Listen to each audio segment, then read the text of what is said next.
So, I'm really proud of Taco Bell. Why? Yes. They are making a dedicated effort to actually produce authentic Mexican cuisine. Oh God! They have Why a do you throw in an legit- Italian accent? It's authentic authentic. Mexican cuisine. Very good. It's the home of the pizza pie. Taco Bell. Actually, that was a New Jersey accent, my friend. That was not It's Italian Italian American. at all, but Yeah. so it's fairly racist. Yeah, no, they have an official fried taco shell finally available at that Wow. restaurant. If you've not encountered this, the new Cantina beef cheese explosion orgasm taco thing that they've just put out, which is just delightful. And if you Scoutmaster haven't tried Kevin? If that was the actual name for the Taco Bell taco, I'm all in. it has to have crunch in there somewhere. So it's like cheesy orgasm crunch burrito fuck nugget taco. Also, Done. in case the listeners can't see this unless they're on our TikTok, which they should be. But Michael's protecting his meaty thighs today. He's no square. Yeah. Yeah, they need to be contained today. So He said, There we go. no, don't look there. That's my no square. there's a pug there. So it's all good. You got A pug picture. them man-sized thighs there, my brother. That I do. Indeed. And speaking of all the nonsense that happens with thighs, hi, all cum slingers, and welcome to another spoopy installment of the Disinformed podcast. I'm Shane, I'm John. I'm Michael. I'm Courtney. and we are going to ensure that we keep this, just rapid fire, right and timely this evening, because folks got shits to do.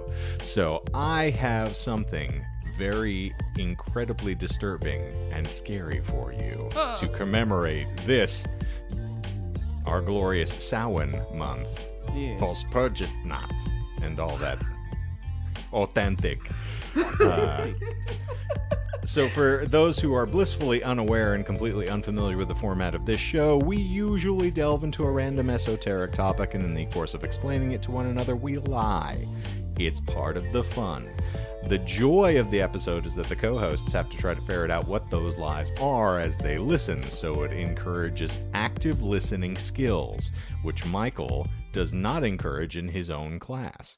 So, very And I am important to in his emphasize. class, and that's why I don't actively listen. It's great. If no one asks questions, everyone can leave early. That's what I tell them. There's no pictures in physics. And thus, the whole... Actually, everything is pictures. You just draw Shut pictures. There's up. that's what they tell me too. I'm sorry, no one cares. And thus, even if you miss those lies as they come whipping your way, we will still relieve you of any of your misplaced notions at the end of the show, because we have a little denouement where we explain what we lied about. So you'll leave safe and appropriately informed. Hopefully. So with all of that said, I've got something which is going to be akin to the website of same name, Bloody Disgusting, this evening. Nice. And I'm extremely excited to share with you. So is everybody prepared? I reckon. Give it to me. Mm. Uh-oh. Courtney's Like, unimpressed actually- already. Well, why am I not shocked? Like, I'm trying not even to be here today. Why am I even here? Courtney, I saw your pre-roll. I think if we're going to start talking Yeah, about what wait. isn't impressive, Wait, what was You the have too much pre-roll? blackmail on me now. we'll discuss that at a later date. In any event, this evening's topic is going to be the Blood Countess Elizabeth Bathory. Ooh. I thought you were going to say the last name of my ex-girlfriend, and I was like, oh, fuck. No, Darth Clitoris is not going to have a place on this podcast anymore. I've talked about this. I've been trying to be a better person. This isn't a long tangent. And, reconnect and be like, hey, sorry, things are weird. You're actually a good person. And I don't Lies. have the heart to make sure that she sees this podcast. But if she ever does, I'm sure she's going to really tally all the good names that we've come up with. I'm sure. Well, by the way, fuck you, Morticia Adams. Get the fuck out of here. I actually can I can hard agree on that. You were hard I when you can be agreed the hard first time when I- from my arrangement. Absolutely. That's what got me into this mess. Indeed. Just like banana bread. So, Speaking of shit that shouldn't go into your mouth, the Countess Elizabeth Bathory was a Hungarian noblewoman and serial killer from the family of Bathory, who owned land in the Kingdom of Hungary, which is now Hungary, Slovakia, and Romania for those playing the home game. And before I get too far afield, I will also tell all of you that, yet again, there are 7 lies waiting in this little story for you. 7 lies. See, you act like that's oppressive when I say there's a large number. Really, what it means is that you're going to have more chances to get stuff right, which is kind of the goal. Well, I'd be I don't lousy know. in a fist fight even if I had a knife, so that doesn't really do me much good. Yeah, exactly. More chances to get it wrong is what I hear. I brought gas to a firefight. And by there that, I mean was a I shit firefight. myself. So, the Guinness World Records lists Bathory as the most prolific female murderer in human history, though the actual tally of her victims is a matter of great debate. Bathory and 4 collaborators were accused of torturing and killing hundreds of girls and women between 1590 and 1610. So, also if you're playing the home game, trigger warning, we're going to have a lot of discussions of violence, but again, I'm going to stray away from keeping things graphic. So if you survived the Heidnik episode, you're going to be just fine. He says. Why women through and gritted girls, teeth. though? We'll find I out. mean, competition. True. You are home. Also, there's some conspiracies afoot, my friends, and so if that helps to keep you engaged, remember, take all of this with a grain of salt and a shot of penicillin, just like a date after Michael. So, You'll need 2 Got shots. him. No, that's a rabies shot. It's different. Exactly. Yeah, that was the second shot. yeah, Destiny's about to get that booster. And How? God damn, Noop Noop. every 2 years, you got to refortify. So, Michael's big dumb balls are too full again. Oh God. Every 2 years. let me call daddy who's not my daddy. So apparently she lost that hypothetical John threw out a couple episodes ago, apparently. Yep. I got you. So the highest number of victims cited during Bathory's trial was 650. But this Bullshit. number originates from a claim by a servant girl named Susanna, indicating Jakob Slivasi, Bathory's court official, had seen the figure in one of Bathory's private books and then quoted it to Susanna. And I think we've learned from Stephen King, you can't trust anybody named Susanna. It's just not possible. Oh, Susanna. Was that number bullshit? The number was not bullshit. I figured you'd take a swing at I was that gonna puppy. say, have we evolved? Have we evolved beyond number lies? Michael hasn't. Hey. Never. I will never stop. My I next have episode, all number lies. I've tried to have as much of a moratorium on number lies for me in particular, just because Oh, look it's at the me, guy with but- the high ground. Ugh. This is not a up there on his prequel tall series. tower. What am I, Obi-Wan Kenobi over here? Don't attempt it, Michael. I have the high ground. Cut off my legs. Well, I have pizza and depression. Yeah. Have you seen about the, as well as you expect? Have you seen the meme floating about that is Anakin watching Qui-Gon burn and turns to Obi-Wan? He's like, am I going to burn like Qui-Gon? He's like, no, you'll be alive when you burn. That's fucking awesome. Made me very happy. Oh, hell All yeah. right. So this book, of course, which had the tally of 650 bodies, was never revealed, and Silvasi never mentioned it in his testimony. Also, worst criminal in human history if you're making a fucking tally mark every time you dispatch somebody. Yeah. It's Victor Zsasz, hokey Batman villain kind of nonsense. Where you're like, this is tally number 20. At least she wasn't like tattooing herself like Zaz. Like that would you'd have to start searching for unique places to start making tally marks if you're at 600. I mean, I'd be interested in helping her find some, but Yeah, I mean, same. Ooh wee. I read in Braille. So, despite the evidence against Bathory, her family's importance was able to grant her a reprieve from a death sentence. So she was instead imprisoned in December of 1610 within the castle of Szycz in Upper Hungary, which is now Bless you. Slovakia. Thank you. I appreciate that. Let me add to Michael's snort. Oh, By the no. way, Superfan Steven was very upset at the limited number of snorts that were left in on the audio. Really? Yeah, not So- to derail, Oh my but I God. think there has been a demanding cry to release the Snyder sneeze cut. Well, that's a bit awkward because I don't save copies of my own audio. So Wow! No I one never should said I either. was the most smart person. Just I'll release clip a it from Zoom. We'll do Yeah, a there you whole go. TikTok supercut. Oh, there we He did, go. he did mute himself through the sneeze fit, though, which is really what Steven wanted to hear. So we'll be missing out. You on know that. what? We can do some voiceover work. I was It'll be gonna say great. we can recreate it. It's not I mean, I hard. had a pretty good approximation at the end of the show, so I figure like we can represent it. Because the thing is somehow. that Michael actually has, it's like the only like super masculine thing about him is how he sneezes. So like we just take that away from him on the voiceovers and just go. Oh my God. Something like that. John, that was mean. You need to apologize to Michael. I'm He sorry did- that you don't have a more feminine sneeze. Yeah, thank you. Apologize. Gotta be more Can we equal here. include like the baby cry noise from that old Rihanna song? Is like every time Michael says, That would be amazing. Anywho, I wanted to represent that because I Yeah. wanted to, just reaffirm to everybody that, as we've proven with this podcast time and time again, you can't please everybody. Apparently not. True. Every sneeze is going to be actually magnified, so it just blows out people's eardrums. There we go. And in the case of Michael's episodes, you can't please anybody. So You It happens. it's a real problem. 1 in 4 men. Anywho. The stories of Bathory's sadistic serial murders are verified by testimony of more than 300 witnesses and survivors, as well as physical evidence and the presence of horribly mutilated dead, dying, and imprisoned girls found at the time of her arrest. Stories describing Bathory's vampiric tendencies, such as the tale that she bathed in the blood of virgins to retain her youth, were generally recorded years following her death and are subsequently considered unreliable. However, that is typically kind of the most popular folkloric aspect of her murder spree, is that she was doing this in order to maintain her taut feminine skin. Yes.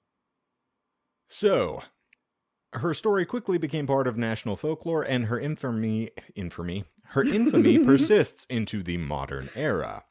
Some claim she served as the inspiration for Bram Stoker's Dracula, which was published in Interesting. 1897, though there is no concrete evidence to support this hypothesis. I will get into why they think this in a moment. Okay. I Is was that a gonna lie? say- yeah. It is not lie. No. Really? Okay. We Because I know. are living in a simulation. Oh my god. I just started. I never really watched. What is it? 92 Dracula. With Only and I 38. just started watching it literally last night. Considering that it was directed by your favorite, the director of the only film you've ever watched, The Godfather, I imagine that you would be even more inclined to be riveted to it. Fuck! I had no idea. That makes so much more sense. It's a Francis Ford Coppola film, so the casting makes so much more sense now. Yeah, the only bad thing so far is Keanu Reeves. He's abysmal in that film, and I love that man dearly, but He good has no God. business That being was- in that movie. yeah. That was back when he only had like a couple of faces that he could really make. It's not only that, but he's trying. Not sorry for the fucking tangents, but No, it's he's fine. trying to do. Keanu Reeves in that movie is trying to do an English accent because Yeah. everyone else. That too. Everyone else in that movie is a tour de force of acting, and Mm-hmm. they can pull off accents. Even fucking Winona Ryder pulls off a really wonderful does. English accent. And it's Gary consistent. Oldman he's acting against, so he's automatically like operating at a deficit. Yeah, he's the least qualified person in the room in those Yeah. scenes. But anyway, onward. It's the same complaint I had with the like Kenneth Branagh version of Much Ado About Nothing, because you have all of these folks who are putting on an accent. Most of them are British, like natives, and then you have Denzel Washington just showing up being fucking Denzel Washington, doesn't put on any Right. accent, just talks like Denzel. Is that you a wolf? And then all of a sudden you have Keanu Reeves, who is putting on a British accent and shitty at it. And so it just throws you out of the moment. And yeah, it's very, bro, Dude, where's my stick? forsooth, whence have you came? That is That would be the best crossover if he just redid that movie, but played the other character. That would be beautiful. For the listeners, Shane just did a perfect impersonation of Keanu Reeves in Dracula. Yeah. Our new Dracula. Coming out next year. Anyway. You were All saying? right. So the nicknames and literary epithets attributed to her include, of course, the Blood Countess and Countess Dracula. Bullshit. So, no, God not damn. bullshit. Was that before or after Bram Stoker? Well, I never Stroker, forget. I always hardly forget know his her. last name. Damn it! Stuff is being used against me. But- So this is long before. Remember, Really? Stoker wrote in 1897. This is in the 1500s. Yeah, no, I didn't know. So- I figured that name was posthumous for humus for her. Once again, please. No, That Go would ahead. be Try it on. Posthumanous. posthumous. Thank you, but Man, fuck English. you've tried on many occasions. I've been present It for it. just I'm not fucks me allowing it. back. Hey, Superfan. Consent. Superfan, can you do a Rule 34 of Michael fucking English? Please. You just have to replay every episode of this show. Oh God. We need a Mine consent cannot form. handle that. So Elizabeth was born on a family estate in, I'm going to pull a Michael here and not try to pronounce this. Aw. It looks like Niribrator. So she was born on a vibrator in Royal Hungary. That explains a lot, to be honest. Yeah. It's Niribrator. So there you are, in Royal Hungary in 1560, Nice. and spent her childhood in Exed Castle. Her father was a baron of the Exed branch of the family, and this is going to interest you, Michael, historian that you are. I already got a history boner. That's why I have the pillow on me. I can tell. So it's the brother of the voivod of Transylvania. Oh, okay. Ooh. Therein the connection lay to Vlad. Dracula. Vlad. Interesting. And so while her mother was a baroness daughter of another voivod of Transylvania, so yes, there is some interesting inbreeding happening here, as per usual, That's always Hot. obvious. who was apparently of the Somlyo branch. And through her mother, Elizabeth was the niece of the Hungarian noble Stephen Bathory, the King of Poland and the Grand Duke of Lithuania of the Polish-Lithuanian Commonwealth, and the Prince of Transylvania. Huh. So he drove a little red Corvette. And I just in case, because I said I was I mentioned Vlad from Transylvania. That is completely wrong. Vlad was Wallachian, which was further east and south. You really Yeah, just had that in they your had back those pocket, huh? security issues, Yes. the Wallachian leaks. Yeah. So people that actually care about history, I'm sorry about that misconception. And all. I'm So sure that's they'll pretty learn much to me. survive. Need some of these Shane Wisers before I get out of here this evening. Yeah, if you're looking for honesty. Well, if you Call wanted back. honesty. If you wanted honesty, you haven't come at all. So, as a child, Elizabeth suffered multiple seizures that may have been caused by epilepsy. So, for all the Last Pod fans tuning in here, you're going to note some of the heavy hitter tendencies present here. And this, of course, possibly stems from the inbreeding of her parents. At the time, symptoms relating to epilepsy were diagnosed as falling sickness, and treatments included rubbing blood of a non-sufferer on the lips of an epileptic, or giving the epileptic a mix of non-sufferer's blood and a piece of skull as their episode ended. Really? Ew. A piece of Are skull? I those? Is don't. that true? Sure Wolf? is. Huh. Huh. This is the skull of old Ben. Oh, my falling And, sickness. I oh, just can't jeez. help but fall. You know, if they had Life Alert back in the day, it would have been a lot easier. Caught a case of the Transylvanian vapors. Almost. Blah. Goddess, yeah. Listen to the children of the night. What sweet seizures they have. Anywho, this has led to speculation that Bathory's killings during her later life were part of her efforts to cure the illness she had been suffering since childhood. However, there is no empirical evidence to support this speculation, as you will hear is the constant refrain of this particular tale. Another proposal offered by some sources to explain Bathory's cruelty later in her life is that she was trained by her family to be cruel. Raised in it, molded by it, if you will.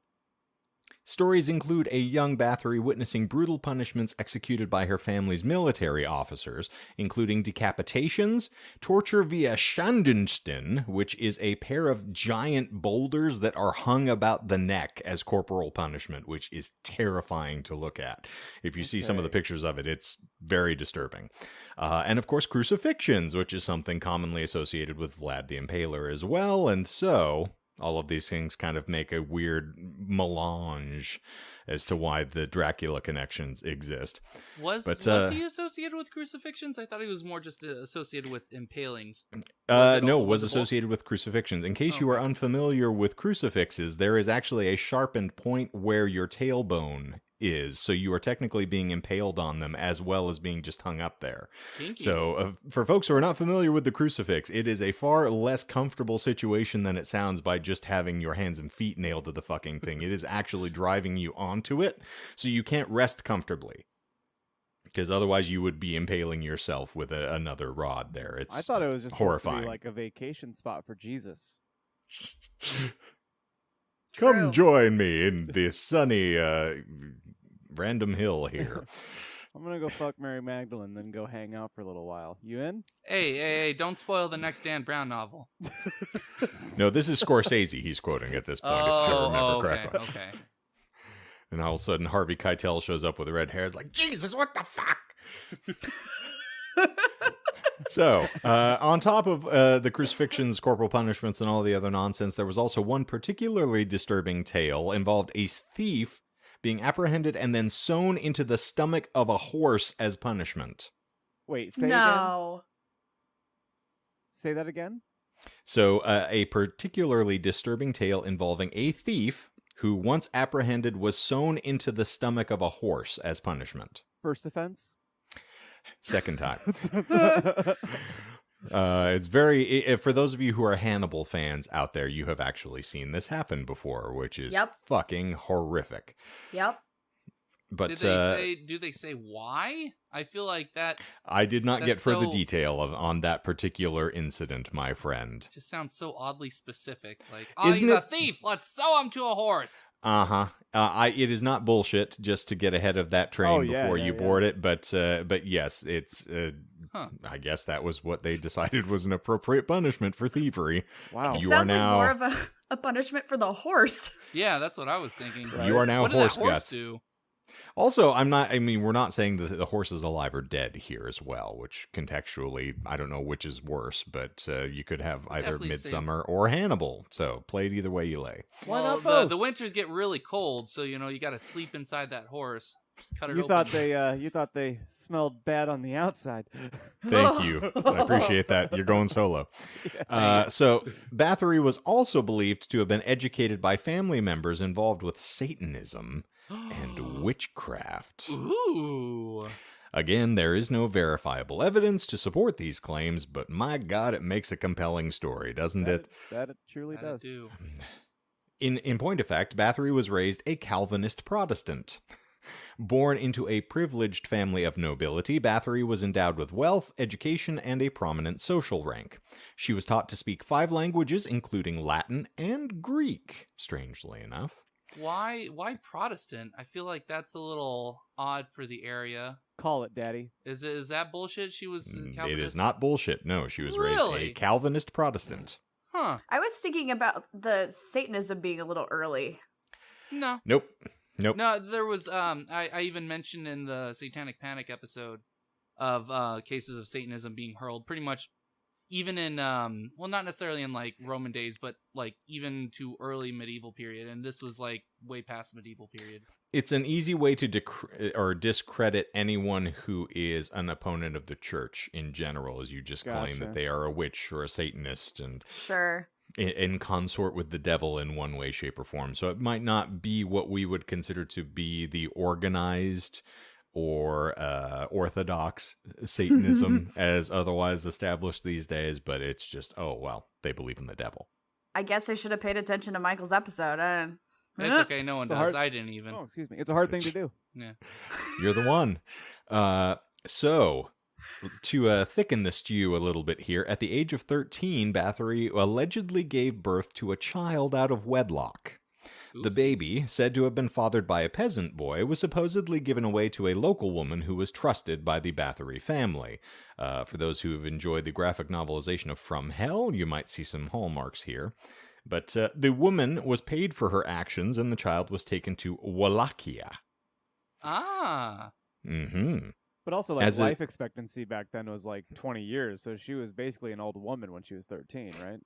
Well, not necessarily. Like, if you're thinking about peasants and stuff where, they had to live in their own filth, yeah, sure, but she was, like, upper crust. She's nobility on top of so- nobility. So and what? she was inbred supposed to leave to, nobility like, on a- top of it. So it's She- kind of like a prize She can afford horse. to bathe once a year.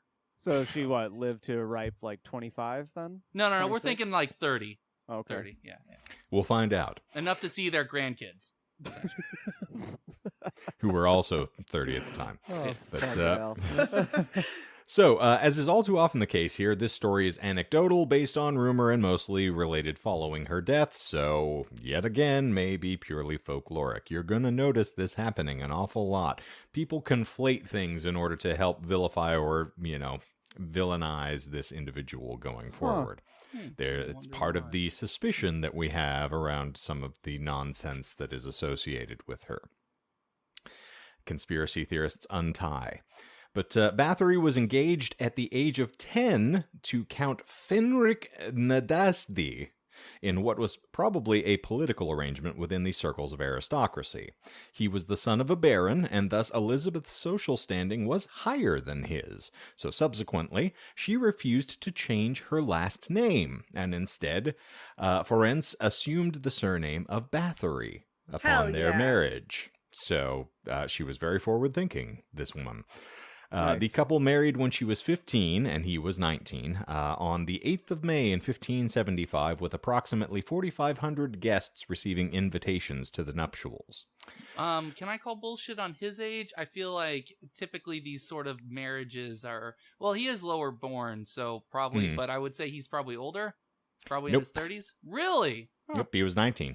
Well, I know that we've that's known nice. each other for years now, but when you perk up on something, it is adorable. I know a little like, too much truly about and these sort honestly, of things. it's like one of those weird, like, heartwarming things, like watching Yeah. a dog pull a drowning child out of a pool. Like Michael knows something about underage betrothal. Let's just talk about that later. So... Couldn't think of anything to retort with. So Nadasdy's wedding gift to Bathory was his household, the castle of Sitcha, situated in the Little Carpathians in present-day Slovakia. And for those of you who like Lord Vigo, then you can join me in the Carpathians.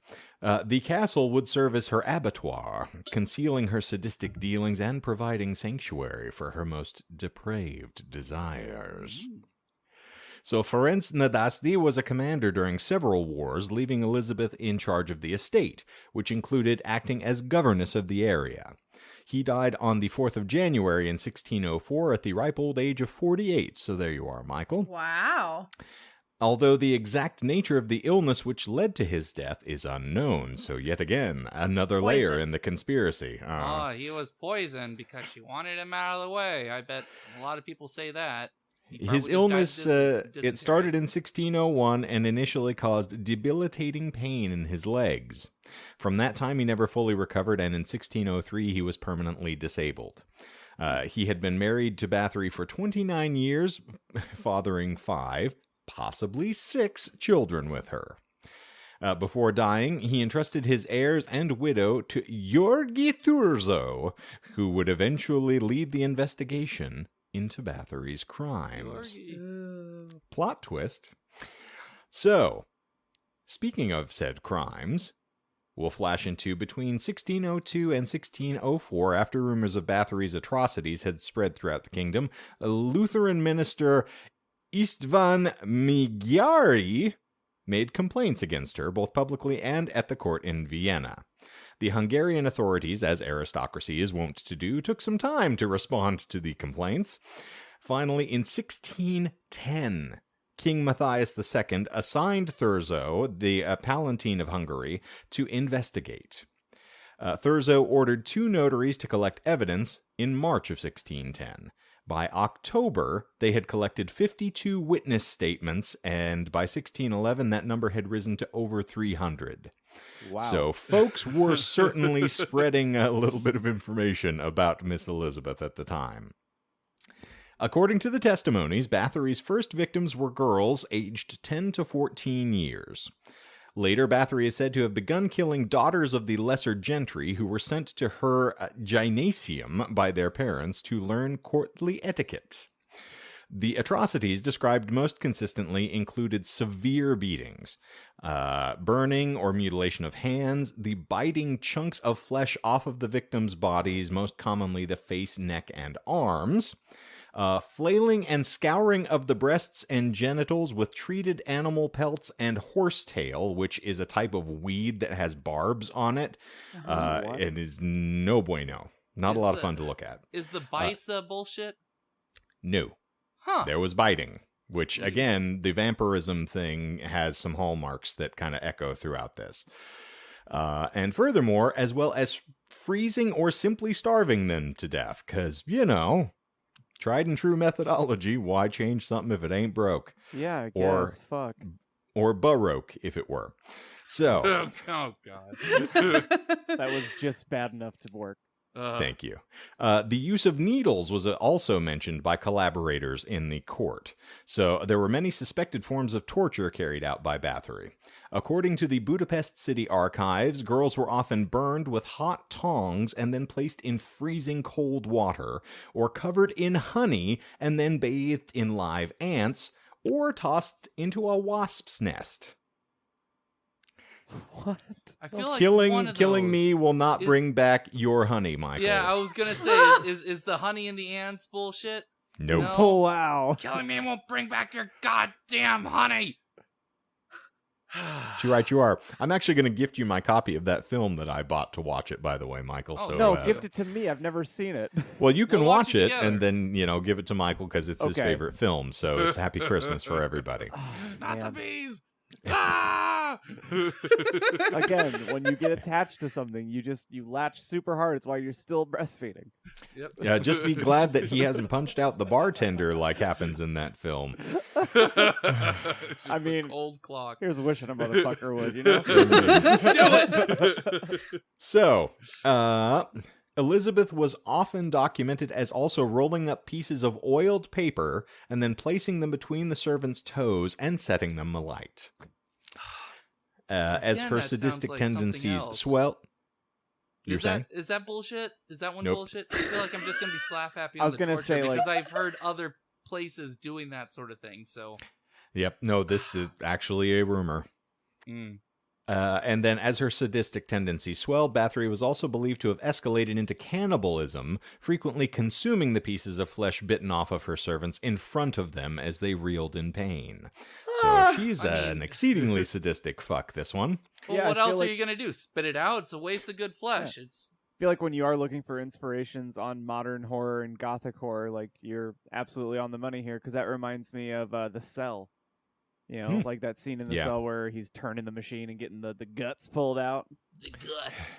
I was going more Hannibal Lecter of let me cook your brain in front of you, but That was a traumatizing moment for sure. Indeed. And it's Halloween, by the way, so this is how we're commemorating the month of Michael's birth by talking about torture. 'Cause Yeah, that's- is your birthday today? No, the funny part. That's what he's into. Actually, the way that the date that this airs will be my birthday. It'll be Monday. Tight. Wow. So, happy gestation 28, commencement 30, anniversary, my friend. 36? 30, 36. God, do I look that destroyed as a person? What year is it? Do you want me to? Huh? Oh God. Oh, Michael, okay. do you have a nursing home picked out, or should we pick out one for you? Oh, can we have one sponsored by Disinformed? We'll get back to you next week to see which one will sponsor us. There we go. Safe I've my got a crib lead, we there, got safe this. my crib place. I like that the depiction is also that I'm like 98, and apparently I look younger than Michael, so the picture of Dorian Gray is working out for me. Well, it's all the blood. It's all the virgins that you sacrifice. So Hey, to say that with a little flair because of today's episode. A little virgins? Little bit of blood. A little bit of blood. It's authentic. It's authentic blood. Since we, Italians and all that. Linda, listen, it's the blood. The random blood of vampiric peoples in Transylvania. And you actually sound like Gary Oldman, you fuck. How are you doing this? He's you actually do this Gary for a living? Oldman. He's acting. No, he's Gary Oldman. He's just setting up for a long movie. Strangely enough, person. random occurrences and abductions of girls from neighboring enclaves were reported to have occurred as well. So, she would routinely, randomly abduct girls just anywhere you could find them, leave them as it lay. So she took great relish in enticing victims into her carriage, luring them back to the castle with the promise of a grand feast, which for a countess is very easy to provide, and everyone else is living impoverished in the surrounding area, so not difficult to honeypot people with this. Right. So she was the 1600s version of I have candy come in my van. Exactly. Okay. It's just hop in my carriage for a hunk of feast. ham. Yeah, they'll do anything to eat. Behold, I have a turkey leg. Wait, do you think she did a backroom casting castle? Oh, God. Yeah. Okay, so What's please with this step in. black couch. Jump into my carriage. How old are you and where have you been? Now, I want you to take your top off. I like where this is going. Oh, I would watch that porn. Oh, God. I bet there is Blah. Elizabeth Bathory like style porn. I bet. Don't search Oh. it. It's not safe for If life. you I'm do, just gonna go please ahead. mention Also, in the what's even comments. worse is, the girl starts getting into it. It's like, oh, yeah, you like my tits, baby? He's like, no, they're blah. Oh, God. Blah, blah, blah. Blah, blah, blah. I do not say blah, blah, blah. If I'd wanted fried eggs, I would have ordered some. Good fuck. All right, moving on. So victims would be given the seat of honor at the dinner table, which was positioned, oddly enough, over a trap door. Oh. So Elizabeth's accomplices would then jump out from behind a curtain and strike the abductee's skull with a hammer. No, that's Sweeney Todd. Come on. Yeah. No, that's this not right. Texas Chainsaw Massacre. There's any of things that could have it is been inspired bullshit. by this. Get 'em. What, give me a second. At least let me get through the damn thing first. Fine. Now you know the- how I feel. The victims were purportedly then dropped through a trapdoor into a large metal vessel used for bathing, lacerated along their necks and legs, and then left to bleed out. Bathory is then believed to have either bathed in or consumed the blood, depending on the party depicting the sordid story.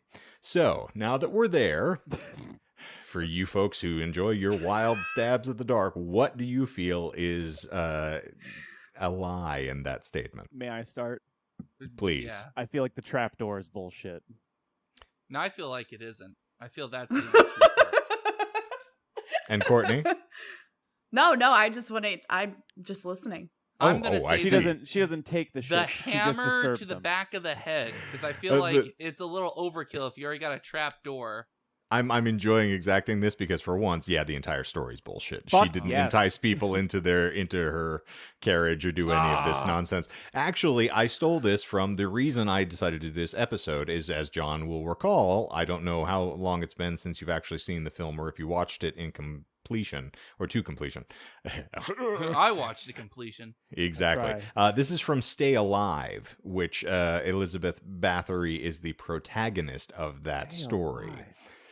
Sounds like a disco And one of the prominent points, if you're not familiar, this is a Frankie Munoz vehicle from back in the day where it Holy was about the shit. video game where if you died in the video game, you were killed in real life. Oh, shit. Well, Guys, it's he got a came into whopping, my IKEA one time. I saw him. What? What? Was he a Yeah. cunt? No, he was very nice. No, he isn't like I think he's like more of a burnt out child star. I haven't seen him do Exactly. anything Yeah, else. he looked like he yeah. hadn't slept in like 7 years, and he was just probably there, like hasn't. making a I can return relate. Yeah. at IKEA. Huh. The meatballs? What a kindred spirit. Now, just this sitting is- there sadly just eating one meatball very slowly. I can't eat these. They're very underseasoned. Just since Frankie, you brought you the don't have movie to do the up, accent. do you want to take a guess at the score that it got on Rotten Tomatoes. Stay Alive score, and by the way, it came out in on March 24th, 2006. I'm going to go 3.5 stars out of 10, my friend. I want to say 6.9, but I know that's too much, so I'm going to say 4.2. Courtney? 24. 10%. Oh! Michael, you take it.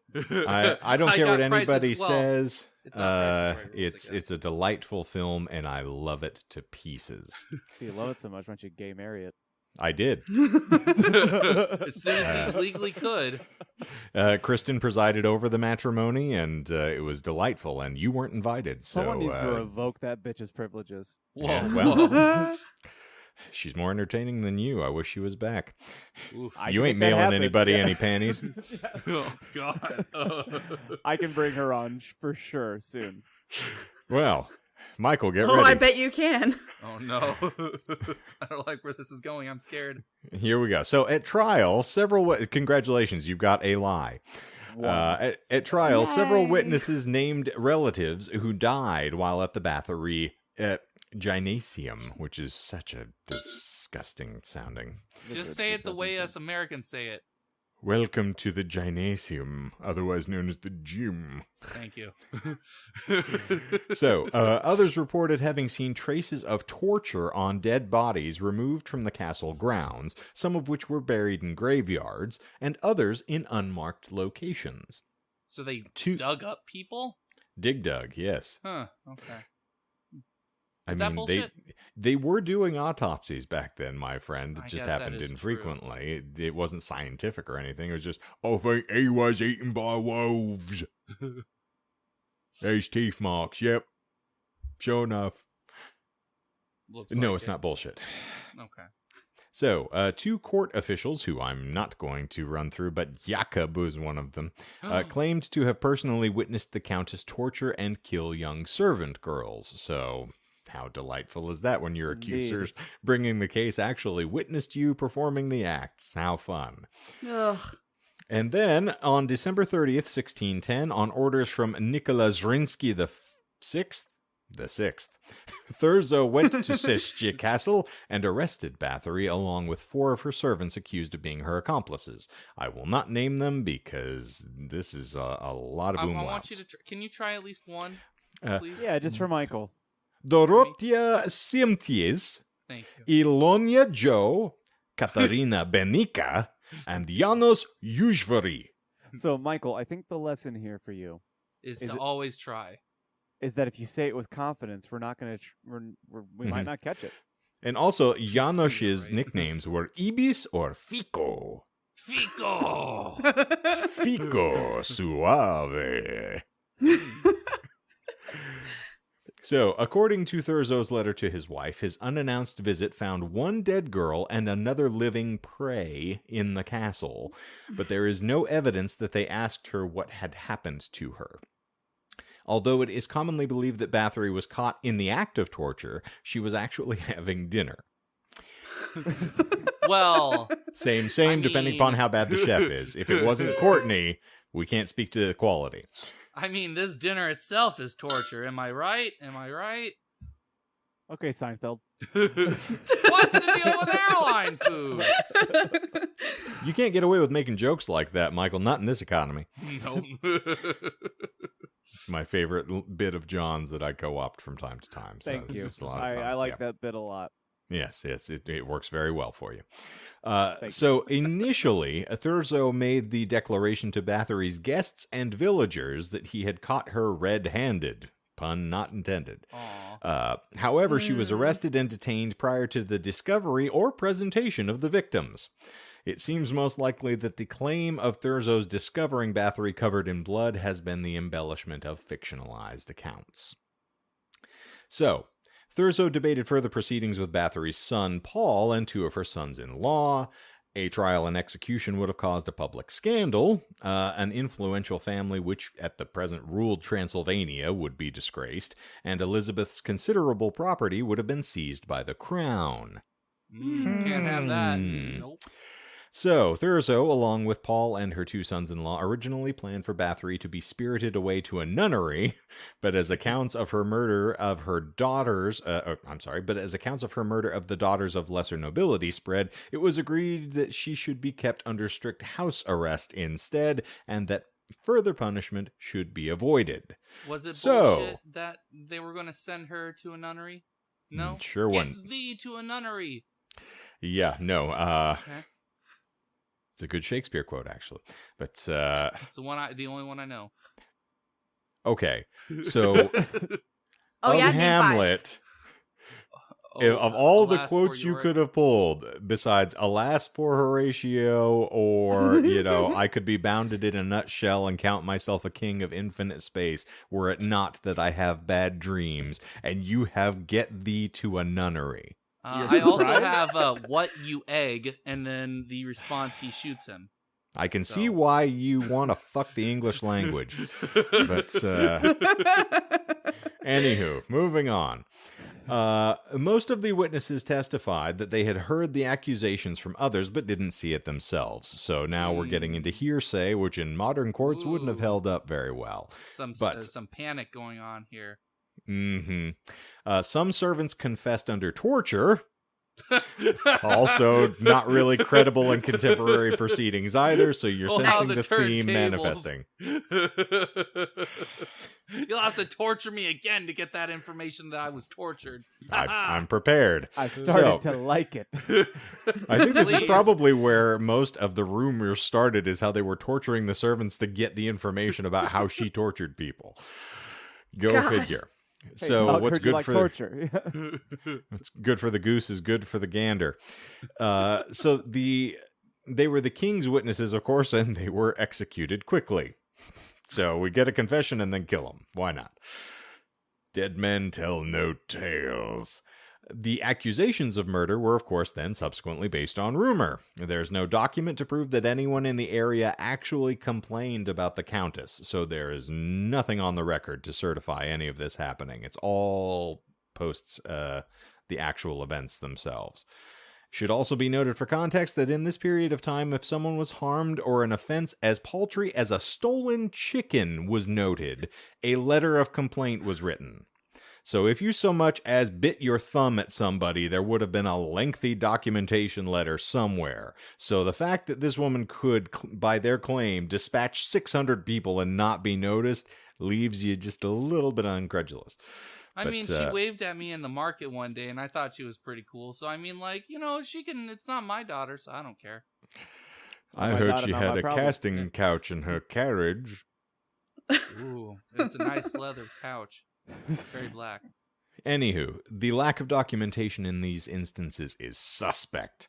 Unless one, of course, believes that the Countess was supernaturally adept at hiding her crimes, which I'm sure castle walls help in this, but not entirely. People do talk, as evidenced by all of the accounts here. People don't forget. So 2 trials were, of course, held in the wake of her arrest. The first was held in January of 1611. The second, later on in January. So it was the January 2nd, and then right again on the 7th of January. Ooh, so fast. First one down. Didn't like it? Let's do it again. Didn't like the torture? Another one. Another one. Hit that. So, on remix. On January 25th of that year, Thurzo then wrote in a letter to the Hungarian King Matthias regarding the capture of the accused and her confinement in her castle. The Palatine also coordinated the steps in the investigation with the political struggle with the Prince of Transylvania. The widow was detained in the castle at Siczce for the rest of her life, where she died at the ripe old age of 54. Whoa. Ancient. She's Probably got to see her great-great-grandchildren. I was going to say, that's like 2 grandmas old. Yeah. That's how they actually, rate ages and everything. You're the age of 2 grandmas. I wonder if she had a vaccine, though. Anywho, as Thurzo would document, Bathory was locked in a bricked room, but according to other sources, she was able to move freely and unhindered throughout the castle, tantamount to house arrest for modern judicial proceedings. Then, on the evening of August 20th, 1614, Bathory complained to her bodyguard that her hands were cold, whereupon he replied, "It's nothing, mistress, just go lie down." She went to sleep and was found dead in the morning. She was buried in the church of Shisha on November 25th, but purportedly due to public outrage was later disinterred and relocated to her birth home at Exed, where it was then entombed in the Bathory family crypt. The location of her body today is unknown. The Sitsha church or the castle at Sitsha do not bear any markings of her possible grave. So, now we get into a little bit of the controversy. Several authors, such as Laszlo Nagy and Dr. Irma Sadetsi-Cardus, argue that Elizabeth was the victim of a conspiracy. Nagy declares that the proceedings against Bathory were largely politically motivated, possibly due to her extensive wealth and ownership of large areas of land in Hungary, escalating after the death of her husband. Now, if we want to get back to our histrionics here, let's talk about patriarchy, shall we? A woman who had a lot of land and forced her husband to take her surname. That's not going to get anybody riled up. No, certainly not. In any event, the theory is consistent with Hungarian history at that time, which included religious and political conflicts, especially relating to the wars with the Ottoman Empire. And no, we're not talking about furniture, as Michael will attest from that violent head nod in the background. And so, the spread of Protestantism and the extension of the Habsburg power in Hungary. Ooh, Alabama, play Sweet Home Alabama. What? So we're interconnected. We've got some Eskimo siblings from your episode into mine, which is very handy. Oh my god. True that. Incest and Habsburgs. Mm-hmm. What a wonderful theme we've created for these shows. Moreover, Matthias owed a large debt to Bathory, which was canceled after she was arrested. Oh, the one time canceling something actually was for the good. So what you're saying is I owed money to somebody, and in the reverse mafia setting, we started torturing all the people that we owed money to and then imprisoned the person to get our debt relieved. No, that's not possible. Funny how that works. Strange. Anywho, there are, of course, counter-arguments made against this theory, as there are for every other fucking notion that has ever stricken somebody, essentially. But the investigation into Bathory's crimes sparked by complaints from a Let me start over. The investigation into Bathory's crimes was sparked by complaints from a Lutheran minister, Istvan Mighiari. Mighiari. I speak third most Italian. This does not contribute to the notion of the Catholic Habsburg plot against the Protestant Bathory, although religious tension is still a possible source of conflict, as, of course, as we noted earlier, Bathory was raised Calvinist, not Lutheran. And, of course, this is where the Sadetsky-Cardus publications come into play. Ooh. Pardon me, needed to relieve myself there. Okay, I do this. So, in her book, An Examination of the Life and Trial of Elizabeth Bathory, the good doctor argues that Bathory's position as a female in power stood in direct defiance of the patriarchal system in Hungary, best exemplified by her insistence that her husband adopt her surname, which of course ruffled the feathers of many courtesans and was a grievous offense to the minister Istvan Mighiari, who brought the original accusations against Bathory. While Martin Luther insisted that all Christians, not just some, share by faith in the same spiritual priesthood, the Reformation had some mixed results in their opinion of women. At the beginning of the 16th century, women's life choices were limited, so living as a single independent woman was not acceptable.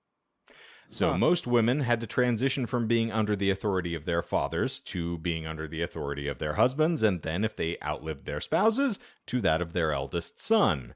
So Elizabeth, a far cry from a simple sexual servant to her husband, was a firebrand of a woman who stood as a pillar of authority due to her husband's absence due to conflicts in the region.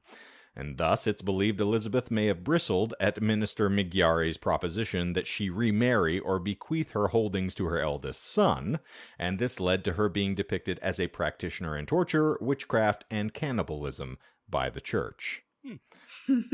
So, with all of that said, in order to support Bathory's innocence, the testimony of around 300 witnesses and the physical evidence collected by the investigators would of course need to be addressed or disputed.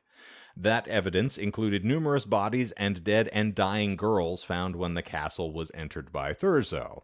Now, that might just be him fabricating things, or it might be a result of the torture he was in fact inflicting while they were going through this process, so some of this is a little dodgy. But Sadesky-Cardus argues the physical evidence was exaggerated and Thurzo misrepresented dead and wounded patients as victims of Bathory, as disgracing her would of course greatly benefit his political ambitions. Right. So, that has got me to my final paragraph here, and we will bring this into summation. But the case of Bathory inspired numerous stories during the 18th and 19th centuries. The most common motif of these works was that the Countess bathing in the blood of her victims to regain or retain the beauty of youth. This legend appeared in print for the first time in 1729 in the Jesuit scholar Laszlo Turoshki Tragica Historia, which I don't know why I put on my my immortal voice for that, but Yeah, you should check the Zoom chat because Courtney does have a cold read for you after we're done with this. oh, well, now I'm excited. But of course, this was the first written account of the Bathory case. The story came into question in 1817 when the witness accounts, which surfaced in 1765. Now, remember, this stuff happened in 1602 to 1610. So we're all the way now into 1765 before Holy people hell. start giving accounts, which, you know, it's like the Bible. A little time passed. I'm kind of dodgy on your details there. Of course, none of these things included references to bloodbaths. So, debunked. Right.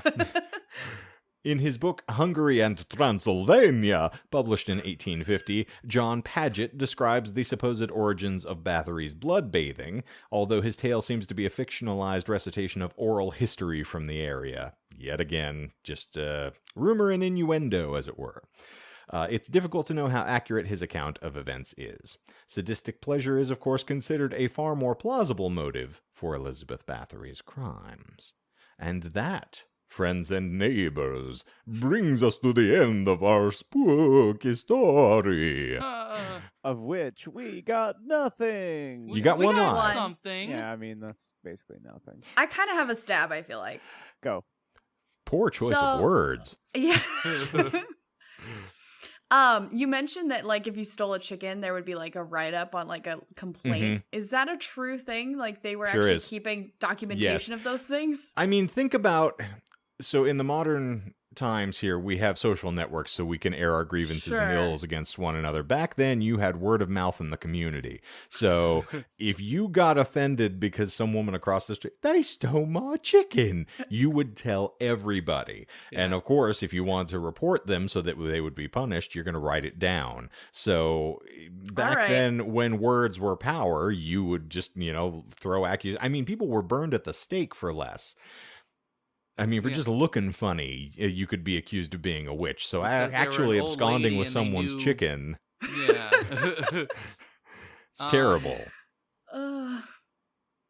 I'm gonna take a stab and say that because I like taking stabs. The There you go. villagers actually did have complaints with her. No, Nope. They nobody had a bad thing to say about her at all. I mean, plenty of folks had bad things Well- to say about her after they were being tortured. yes. But before So, that and yes. everything. Again, people started coming out of the woodwork when they realized that things were being investigated. So then, this kind of turns into, were they manipulated? Were they being kind of coerced into giving statements, or were they doing it of their own volition? So a lot of this is very speculated, but no, I did not make that up. So it is a lot like the Satanic Panic. Yes. Yeah, I mean, like actually, there's anything, a lot a of lot of these parallels. investigations have very sort of similar tones to them as the witch hunt trials or anything else where you're taking disinformation or something that was just heard rhetorically at times and running with it. Anything else? I realize I threw a lot of information at you. A lot of it was history-driven because I knew that Michael has to get served sometime. And I appreciate it greatly. I leaned into John's poop fetishization, and, I've certainly done what I can to try to keep Courtney entertained with some things as well. Yeah, you're giving a little bit of something to everyone involved. I'm trying. It's very nice of you. Now I just gotta sneeze a bit for Superfan Steven, and then we'll be fine. Oh, also, I came up with the actual art prompt if the Superfan needs the art prompt to work. So now, instead of it Michael fucking the English language, I think it should just be like the back of Michael's head, and then what he's looking at is the black leather couch, and there's just a dictionary partially opened on there. And then there's like a little speech bubble, and it's like, so tell me how long you've existed or something. I don't know. Oh my god. I do have on good authority. We've got 2 pieces in the works. I don't know what they are. But I'm very excited. All right, kids, you ready to get these lies? Yeah. Let's do it. You're going to get these hands. So, lies number 1 through 3 is that the stories of young Bathory witnessing brutal punishments executed by her family's military officers, it was everything but the being sewn into the stomach of a horse was a lie. Oh. So you danced all around it. So decapitations, torture via the Schandjetst, or Schandjetsten, which that's a Dutch torture. It's not Hungarian or Dutch. anything that happened in Transylvania, but it is heavy stones around the neck, which is horrifying. I looked up torture methodology for this for you all, so I'm sure you can appreciate that. And then I'm sad that you didn't pick bucket rats. That's my favorite medieval torture. Ooh, that's a good one. Yeah, I didn't go the American Psycho route for you. I was sticking more with the Dracula, and hence why crucifixions are included as a lie, is because that was something commonly associated with Vlad the Impaler, hence why it's called impaling. I called the wrong thing. You're so close. You were. You sniffed all around it, and then you ran away. Wait, so did you say the ants with honey was bullshit? That comes later. Oh, okay. Those are things she was accused of. I'm referring to the things that she supposedly witnessed when she was a young girl. Gotcha. Okay. So the things that may have impacted her psychologically speaking to make her want to do these things as an adult. So that's 1 through 3. Lie number 4 is one of her methods of torture, which is the flailing and scouring of the breasts and genitals with animal pelts and horsetail. That did not happen. She was not accused of that, as something, again, I found while I was looking up torture methodology and different implements. So, you can just say it came from your imagination. It's fine. And I'm going to include a link to Horsetail in the show notes so you can all go and examine yourself, because it's some scary looking weeds, my friend. I was nervous, yeah. Yes. Lie number 5 was that she frequently consumed the pieces of flesh bitten off of their servants in front of them while they reeled in pain. Yeah, I thought that one was called, right? No, he asked whether or not she actually bit them. Oh. And she did. She just didn't eat the stuff. Ah, damn it! It's like she's a quitter. No. She's a spitter. No, I quit. I could have continued, but I gave up. Also, I did just look up horsetail herbs, and woo, that looks painful. Also, Michael asked me about that bullshit before I said this lie. Gotcha. So that's why I did not give him further credit for it. Okay. So, the next was the one that you did catch of her enticing victims into her carriage, luring them back. This is a trope that you can find in any number of things, not limited to From Hell, the film Stay Alive, where she was depicted as a character doing this, and of course, as Michael said, pedos grabbing people with candy. So, it's a common trope. I figured it'd be easy to slide in there, but y'all found it, so congratulations. Well, thanks. And then lie number 7 is the entire premise of the book by the Sadesky Cardus. Nothing about the patriarchy here. Absolutely nothing about her offending people by wanting to keep her own surname and being an empowered woman in the times. In point of fact, the work indicates that Bathory's persecution was used in Transylvanian politics as a mean to ruin the national reputation of the Bathory family and to legitimize the Palatine Yorgi Thurzo's quest for power. Has nothing to do with saying that she was a woman and offended everybody. It's largely just saying that he wanted political power, and that's why she's been excoriated in the realms of public opinion. Which is even more progressive. Yeah. Yeah. How fun. So, those are the lies that I had for you this evening as we got into our required spoopy topic for the glorious month of October. Well, that was great. Very good. I like when we go to spooky topics. I like that you always sound like someone's, like father who's disinterested and just wants them to get out of the way of the fucking television every time I finish an episode. So I was like, that was great. That was good. Yeah. Well, that was great. Cool. All right. Got to bring some things from my childhood. Bring me a beer. Present. Dad, look what I did today. Oh, cool, son. Yeah, awesome. you came on the wall and said the cat did it. I got it. Get the fuck out of here, John. Yeah, we've all experimented. You're great. You didn't even read those books, John. Shut up. I'm trying to watch Armageddon for the 8th time. You fuck. Get out of here. It's a cinematic masterpiece. I have to be polite to asshats in every facet of my day-to-day existence, except in these walls. Now get the fuck out of here. Listen, I'm going to give you a little bit of love and a lot of emotional crippling stuff. Go. Nice. And if you're lucky, later on, some of my offspring is going to give a few other things. But Shane, you have a cold read. Indeed. Courtney says that you need to do it for the TikTok, which listeners should allegedly follow. Okay, is this the thing that was in the chat earlier? Oh, yeah. That you expect me to read while I'm reading my actual presentation? And things like just this? stop Nothing's more everything. Cold If Courtney hard, asks you to do something, you have to right do it. into That's the the wall. rules. Stop. Look, what I want everything. always happens last, guys. I understand. It's fine. I haven't even done my bit yet, so it's not the end. Oh my god. Wow, priority. Also, Michael can't read from that far back, I can't. so he doesn't know. Okay, all right. Well, whenever I'm asked, naturally, I do have to. Action. I drank the blood of some people, but the people were on drugs, so now I'm a wizard. Worth it. I think that was almost a 1-to-1. Oh my god, that was amazing. I'm so happy. I feel like I can do better. But, okay. Take 2. And... All right, we'll do take 2, just so I can feel better about this when I go to sleep tonight. Action. On top of the bodies of poor young girls. Ooh. Kid. It's just jokes, Mom. Well, then I'm out. They're all of age. See ya. I'm not Michael. All right. I drank the blood of some people, but the people were on drugs, so now I'm a wizard. I think I like the first one better, but your heart was in the second one more. I love it so much. Just do both. Why not both? Also, I'll go ahead and petition that I do think that Shane would genuinely enjoy the show What We Do in the Shadows. Oh, Melissa wants to watch it immensely, so it is something we will probably encounter. I think it's right on brand for you. I think there's a lot for you to enjoy in it. Russell Brand? Oh no, fuck that guy. No. I was like, he's in that? No. Also, why are we fucking that guy?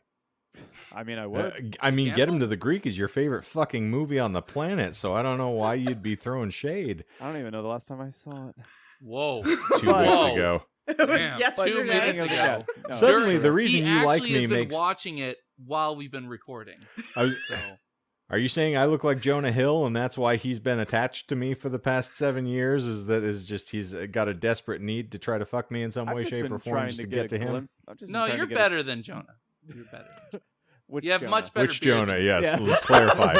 Because there is another Jonah he's trying to fuck. Suddenly, your MO makes all the sense in the world to me, Watkins. Whoa, I'm what? just trying to get glimpses of some nice, smooth hogs. So now I just envision like you and I being Jonah and DiCaprio at the end of the Wolf of Wall Street, just crawling on the floor trying to get to each other. Just if I could get you addicted hopelessly to drugs, I would go down that road with you. okay. I would play creepy crawlers with you while we were high. Yes, you and I just driving cars at like 2 miles an hour and just destroying everything in our path seems like a reasonable thing to do. I mean, probably. What a way to go! I was gonna say that's basically the way to do it. Yeah, it's like the Weekend album, just sprung to life all over again. Well, in spirit of the season, I've been trying to like rewatch things that I haven't watched in a long time. Michael didn't ask how we're doing, but this is how I'm doing. Too late. He stole my bit. I rewatched Sleepy Hollow over the weekend. Oh, such a good and call. It's so delightfully cheesy and campy. I was smiling the entire time. It was so much fun. Christopher Walken as the Headless Horseman is quite possibly one of my absolute favorite things to ever see in existence. Oh, yeah, one, yes, but two, he has no lines of dialogue, which is probably the best thing in the movie. Well, I disagree. He does have one of the greatest delivered lines in the whole of Walkenism, and that's... Fair. Sorry, how could I forget? I was meaning like English words. It's screams. an English word. I'm fairly certain if you look that up in the dictionary, Michael fucked, it's going to be there. And then GGH. You give it as a vampire. Well, since this is coming out the Monday before Halloween, do you want to give a horror movie recommendation, Shane? Because I know you always got one in the chamber. Yeah, we did that last year. We didn't do this. We didn't do that this year. We could go around if we want. Oh yeah, sure. Why not? If apparently, since I'm starting, I recently watched, and I'm sure it's not for everybody, but I for the first time I encountered It Follows. Oh fuck yes! Which I absolutely adored. I was not prepared for that movie at all, and I just saw the visual element of the giant lumbering guy coming through the doorway, and I was like, "Oh, I need to watch the shit out of this." Dude, so and good. I really enjoyed it. Conceptually was very interesting, had all of the glorious like morality elements that you usually find in horror films, and yet was like compelling storytelling, very well acted, and featured some folks that were very easy on the eyes. So I was not opposed to that at all. It's a good time. Courtney, do you got one? Because you've actually watched horror movies. My favorite horror movie is my childhood. And you can't watch. And you can't watch it. Not for the That's faint one of the heart. few times that Michael's like, was perfectly timed, and it actually made me giggle. So well done, Michael. I'm proud of you. Nailed it. Got it once. That's all that matters. I think everybody should have to watch Malignant. Dude, I was going to say it as a joke. There's something about that movie that just tried so hard, and you're just like, what are you doing? And I love that, and it's a great movie. You're like, oh, that's cute. You tried. I'm making a Halloween costume from that movie. Okay. Are you Malignant really? is like a stand-up comic that's bombing on stage, and you just get to watch them fall apart. So there's kind of a sick schadenfreude that plays into the enjoyment of that film. 'Cause you're like, this is so awful. How did they get fucking funding for this? Like, oh, Blumhouse. Okay, I got it. Makes sense. Makes sense. Michael. I mean, You're the gonna go only Wicker Man? horror movie that I've watched. Aragon doesn't count. It is not a horror movie. It depends on if you like Jeremy Irons or not. I love Jeremy Irons, so not a horror movie. But So I'll drop you on the roof, Master Wayne.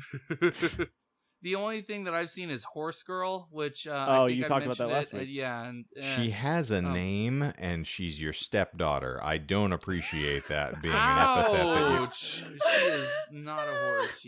She's a not, human. and that's why I'm defending her honor. You besmircher. No, I'm talking about Alison Brie. Anyway, You're the only one. Back, sadness just doesn't get it for me. But if I had to give a recommendation off the top of my head, I would honestly say The Babadook. Oh, nice. Yeah, Good call. that one was a Super fun really film. Good. I haven't seen it in years, but I'd recommend it. That is in the bag of horror movies that I handed to Jonah and Courtney. So you can get on that. If I had to recommend one off the top of my head, it would probably be a tie between another two movies that are in the murderous horror brown bag. And that would be Midnight Meat Train or The Cabin in the Woods. Cabin in the Woods if you're in the mood just to like hang out and have fun, and then Midnight Meat Train if you're in the mood to be disgusted and you don't want to watch Hellraiser. Well, also, on the subject of Hellraiser, if I can dovetail, because it just sprung to mind as well, if you have not, and it's topical, if you haven't seen the original Candyman, I which haven't. is also it's a Clive Barker film. Really? One of the few that he also directed and wrote. So super cool, really fun, and then also I'm very stoked to see the new re-envisioning as well, which I hear is a lot more poignant and has some very dedicated jabs in it. So I'm super stoked to see it. I haven't seen the original, but I saw this new one, and it was It was a good watch. Okay, you gotta. The context of the first one is fairly important. Just That's because what I read. It has that cheesy, kind of feel to it from the '90s, but it's so cool.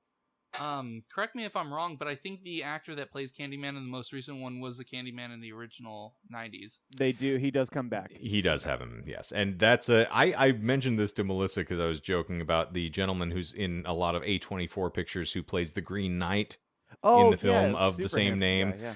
I was like, I admire people whose voices are lower than mine for some reason. Apparently, it's something I have a fixation for.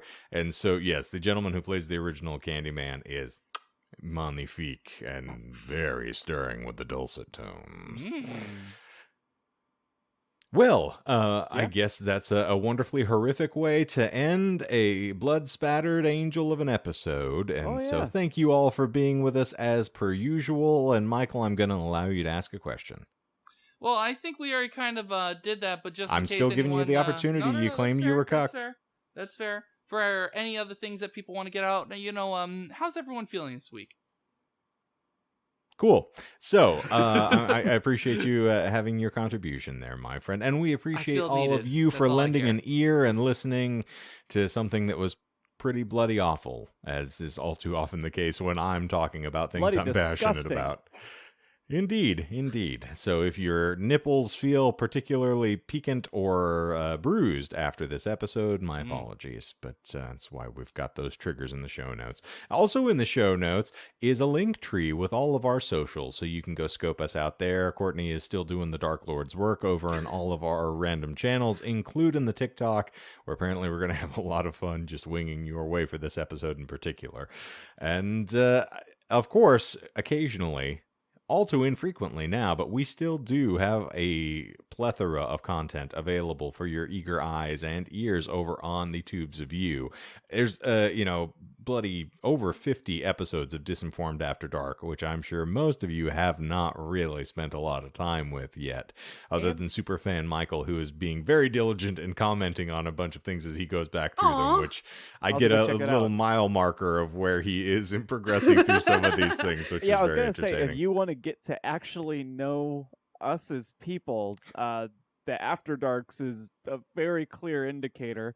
And if you want us to do more, then you got to watch them so that we see that there's bigger numbers on there. That's a big motivation.